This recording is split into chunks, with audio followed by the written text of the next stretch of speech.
गौ माता ने झूठ कह दिया, शंकर जी ने श्राप दे दिया, तो तेरा मुख अपूज्य रहेगा।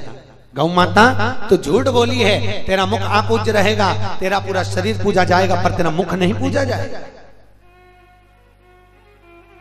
अपूज्य। ब्रह्मा जी बोले ये आकाशवाणी झूठी है, ये गाय झूठ नहीं बोल रही, आकाशवाणी झूठी है। इतना तो सुनना था। भगवान शिव की शिवलिंग में से आवाज आई, ब्रह्मा अभी भी मान जाओ तुम झूठ बोल रहे हो।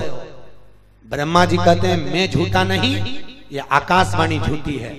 और एक बात याद रखना, तुम किसी भी मंदिर में झूठ बोलोगे चल जाएगा, और शंकर के मंदिर में, शिव कथा में, शिव पंडाल में, शंकर के ओटले पर, शंकर के मंदिर में अगर झूठ बोला तो व्यक्ति का बुढ़ापा तड़प तड़प के निकलता है।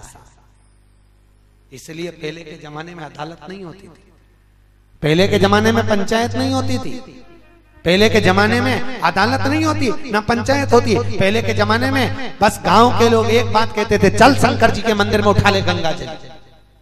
सही है कि गलत है? शिव मंदिर में चल और गंगा जल उठा ले और बोल दे मैंने ऐसा नहीं करा। क्यों? क्योंकि दुनिया के लोगों को शिव महापुराण का ज्ञान था, और वो कहते थे कि शंकर के मंदिर में, शंकर के ओटले पर, शंकर के चौखट पर अगर झूठ बोला जाएगा तो जिंदगी नरक हो जाएगी। इसलिए सब मंदिर में झूठ बोलोगे चल जाएगा, पर शंकर के दरवाजे पर झूठ ना बोलिए। शिव के मंदिर में, शंकर के ओटले पर, शंकर के मंदिर में अगर झूठ बोला तो जिंदगी नरक है। सत्य बोलिए। उठा गंगा जली, और गंगा जली उठाना मतलब गंगा जली काय में, शंकर की जटा में। गंगा जली उठाना मतलब शंकर को हाथ में उठा ले, शिव को हाथ में उठाया और कह झूठ ना, सत्य।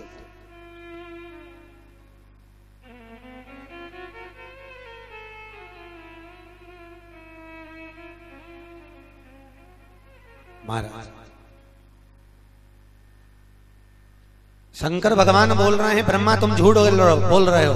ब्रह्मा जी बोलते हैं आकाशवाणी झूठी है। शंकर को क्रोध आ गया। बाबा भोलेनाथ ने उसी समय अपने पैर के अंगूठे के नखून को तोड़ लिया, और शंकर भगवान ने नख तोड़कर, भगवान शिव ने अपने पैर के नखून का नख तोड़कर फेंका, और फेंकते ही उससे एक भगवान शिव का ही अंश काल भैरव प्रकट हो गया। महाराज क्या प्रकट हुआ? जम के बोलिए, काल भैरव प्रकट हुआ। और काल भैरव प्रकट हुआ। भगवान शिव ने कहा भैरव जाओ, ये ब्रह्मा झूठ बोल रहा है। इस ब्रह्मा का जिस मुख से इसने झूठ बोला है उस मुख को काट दो। काल भैरव ने जाकर, ब्रह्मा झूठ बोल रहा था, भगवान शंकर ने जिस काल भैरव को अपने पांव के नख के अंगूठे से प्रकट करा, काल भैरव ने अपनी चीटी उंगली के नख को तोड़ा और फेंक कर ब्रह्मा जी को मार दिया। तो ब्रह्मा जी का सिर कट गया। ब्रह्मा जी का सिर कटा, रक्त की धार बहने लगी, और भगवान शिव के सामने झूठ बोला हुआ वो सिर कटकर लुढ़कता गया, लुढ़कता गया। रक्त की धार बह रही है महाराज, रक्त बह रहा है। और ब्रह्मा जी के उस कटे हुए सिर से जो रक्त की धार बह निकली, उस रक्त की धार से एक नदी प्रकट हो गई जिसका नाम है कर्मनाशा नदी। कौन सी नदी है? जम के बोलिए, कर्मनाशा। लखनऊ से काशी के बीच में 14 किलोमीटर की ये नदी है कर्मनाशा। अगर नेट पर सर्च करेंगे तो वो 20 किलोमीटर की निकलेगी। यूपी गवर्नमेंट ने इस नदी के घाट पर लिख रखा है, इस नदी में हाथ ना धोइए, पांव ना धोइए, स्नान ना करिए। भारत की भूमि की केवल एक नदी है कर्मनाशा, जिसमें पक्षी भी पानी नहीं पीता, कुत्ता भी मुंह नहीं डालता, वो कर्मनाशा है। क्यों? क्योंकि यह कर्मनाशा नदी में अगर भूल से भी कोई हाथ डाल दे तो उसकी 7 पीढ़ी का करा हुआ सारा पुण्य नष्ट हो जाता, सारा पुण्य चला जाता, पुण्य छिड़ जाता।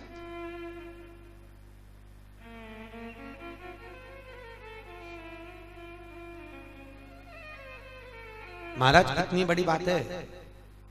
कर्मनाशा नदी जो बहती है 14 किलोमीटर की, अगर इस गांव वाले, ये गांव के लोग अगर उस गांव में रिश्ता पक्का करते हैं ना नदी के उस पार, तो वो उस पार रिश्ता अगर करते हैं तो इस गांव के जो विद्वान लोग रहते हैं, जिनने कभी यज्ञ अनुष्ठान कथा भागवत कीर्तन कभी सुना हो, कराया हो, पढ़ा हो, तो इस गांव के लोग उस गांव में कभी नदी पार करके भी नहीं जाते।